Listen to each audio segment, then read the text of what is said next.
Right, here we are. Yeah, I think last time I hadn't got the USB microphone option chosen. Anyway, hopefully the sound's a bit better this time. Saturday here in Australia, in West Wyalong, which is in the Riverina, New South Wales. Interesting thing this week, actually, just to put it in perspective for some of you who are overseas. I say that nobody's watching this, but anyway, if you happen to stumble across it, right, then here you go. So Blandshire, I know, which is where West Wyalong, the town, is fairly sizable, right? So the Shire, it's I'm just trying to remember how big it is. Anyway, it's pretty sizable. It's about the size of Britain, right? And there you go. But it's only got about 6,000 people in it. So you know everybody, right? When you live here, you know everybody. Anyway, what I was going to say was today is Saturday, right? And I thought I'll have a day off because normally I'm working 7 days a week. I kid you not. I'll just give you an example of this week, this last week, for example. So I'm in the office on Monday. I'm in the office on Tuesday. I'm writing stories. The paper comes out on a Friday. Basically, that means Wednesday and Thursday are pretty much your kind of print days. Particularly Thursday, that's when it goes off to the printer. And yes, we still do a paper, an actual printed paper. Although the reason I'm here is to change the news service into a digital service. We'll still keep the paper. I don't think that's going to go in any great hurry. It's the only thing that makes money at the moment, but not very much. So we're developing the digital side of it, which is social media, which we've got now since I've been there. It's been about 5 months. We get about, it's pretty good. We've got 1,600 followers after 5 months, which is not bad. Goes up every day. That's on Facebook. Now, Facebook might be a bit of a problem because it looks like they'll possibly close it down. The Australian government are about to go into some dispute with Facebook because Facebook have decided they're not going to support local publishers anymore, particularly newspapers. They reckon nobody goes to Facebook for news. Yeah, it's probably right, actually. It's mostly gossip, isn't it? I'll tell you what, though, I think that's nonsense. What I see when I go on there is, for example, I'll give you an example last night. Local police got in touch with me and they said, could you put a post up about this old guy? He's gone missing. He's 85 years old and he's got early onset dementia. And he's got a car and it looks like he's driving to Queensland.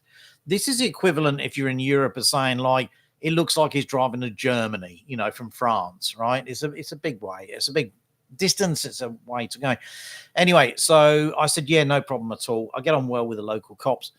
I put a post up and it was shared 198 times, not just in this area for sure, all the way up the country, right the way up to Queensland.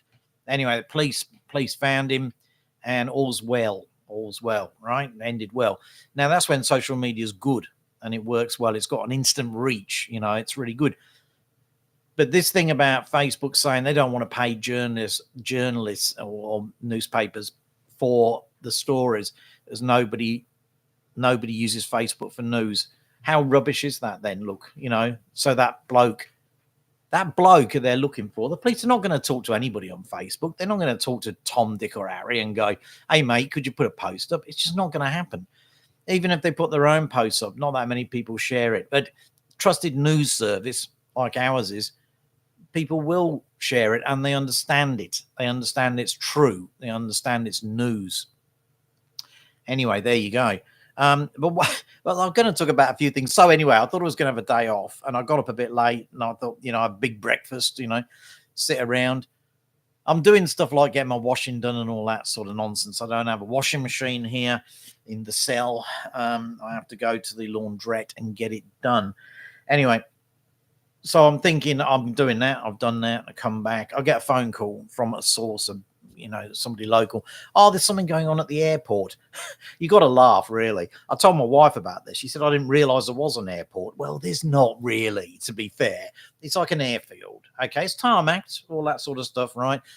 In an emergency, they can land like water bombing aircraft and stuff like that. So anyway, but it's like basically a porter cabin, right? And they've got some hangars, though. They're doing a bit of work in the hangars, which is good.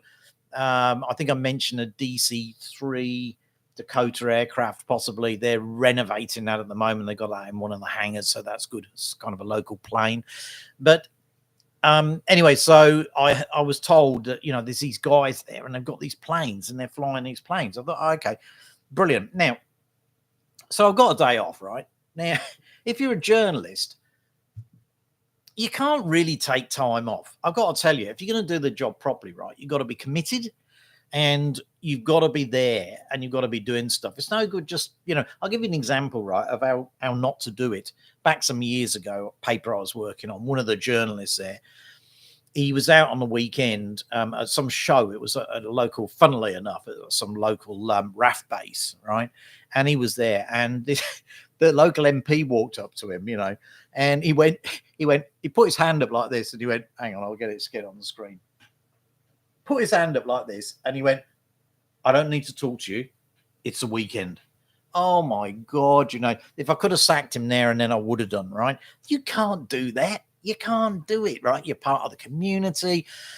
You got to talk to people. You know, you really got to have a rapport with people. Otherwise, it just doesn't work. Anyway, I thought I'll go out there. And you know why? The other reason, I was interested.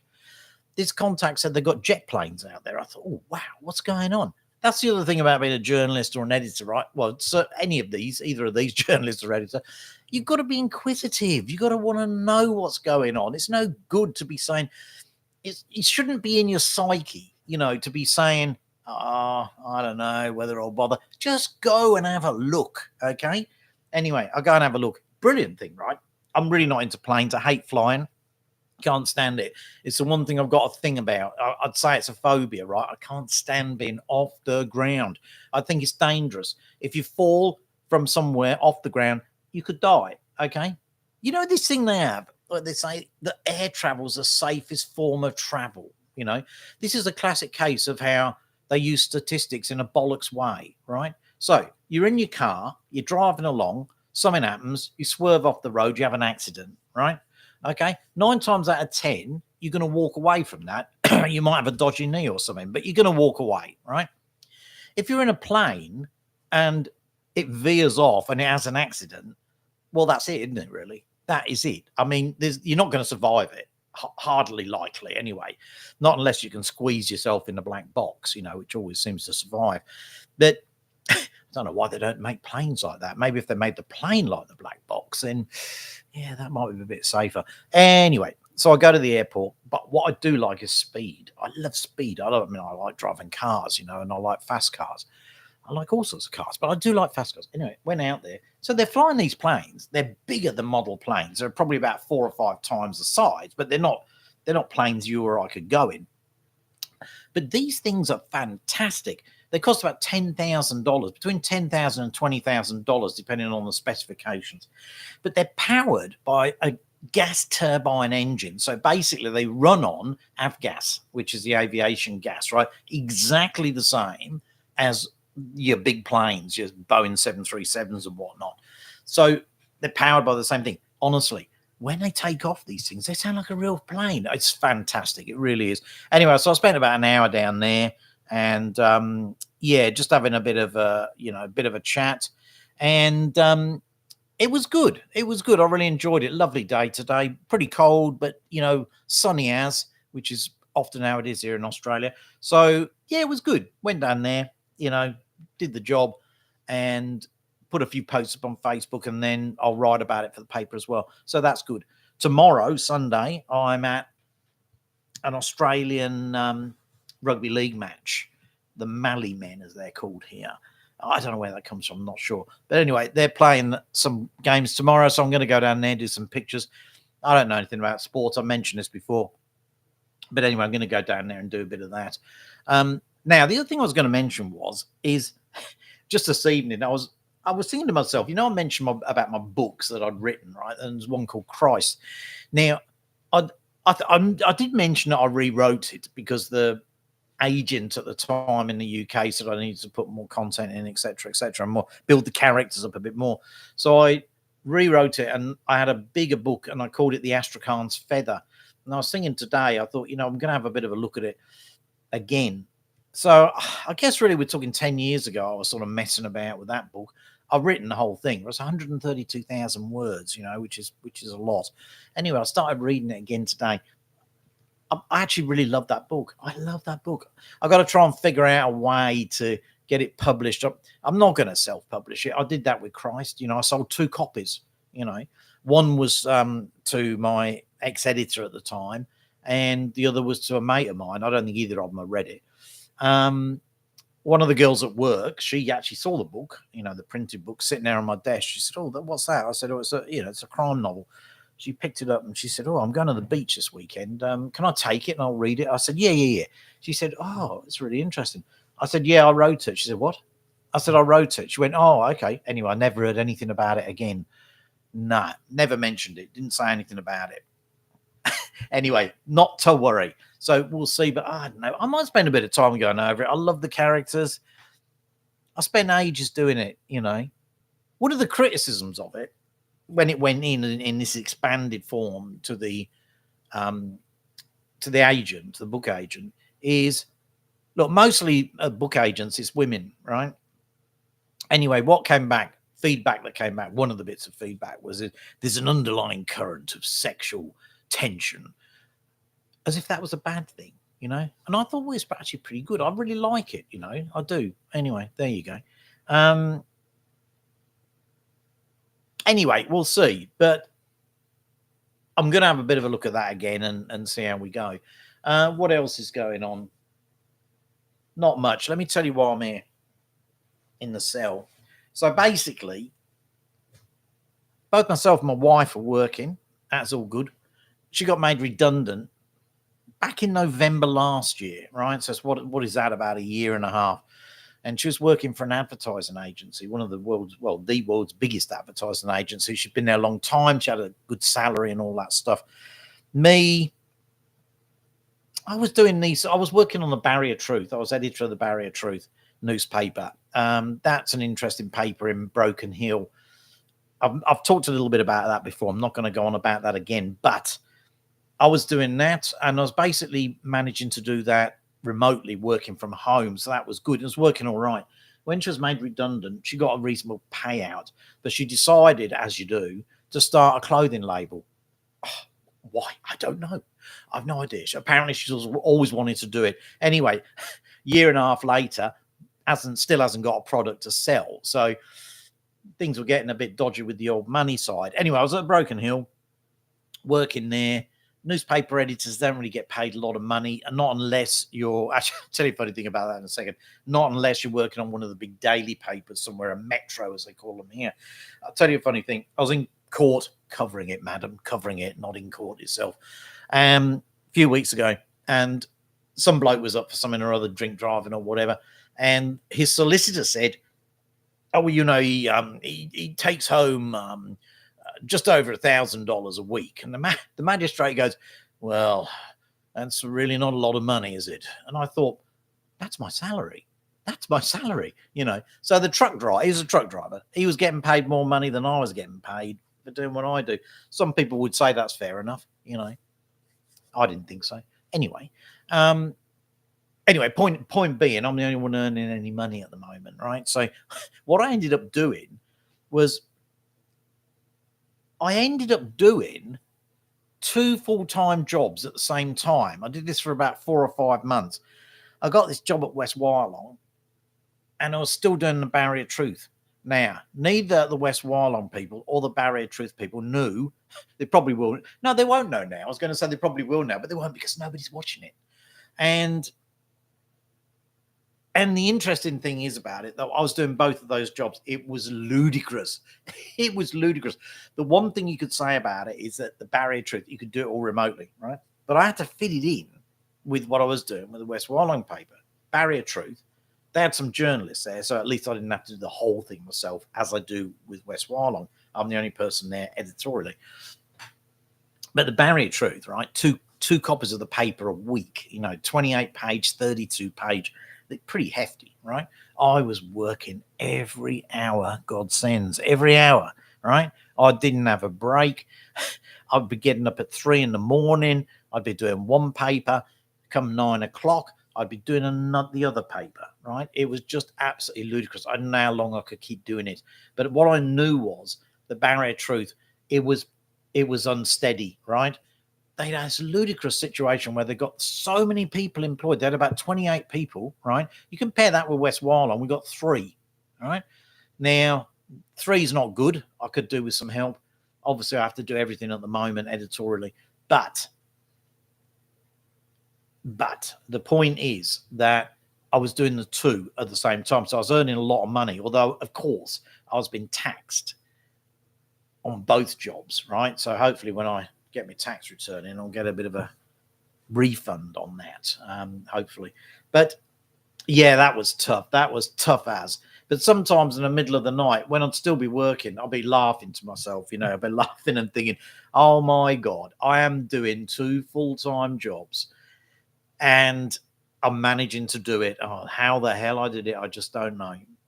I don't think it could have gone on much longer. But when it did end, when the Barrier of Truth closed down, and that happened all of a sudden, it was a terrible thing. So the person who runs a paper, it was owned by Union up in Broken Hill. There's a whole story about that, that's for sure. But the interesting thing about it was that, so she phones me up, the woman who runs it at the moment. She phones me up on a Wednesday, right? It was just before midday.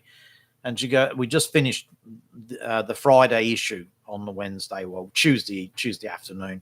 She phones me on a Wednesday. She goes, hey, listen. And I kind of knew it was coming, but anyway, it was still like a punch in the gut, I've got to tell you. She said to me, hey, listen, I've got to tell you, excuse me. I'm just going to have a drink of beer because I've got a fog in the throat. Cooper's beer, if you're asking.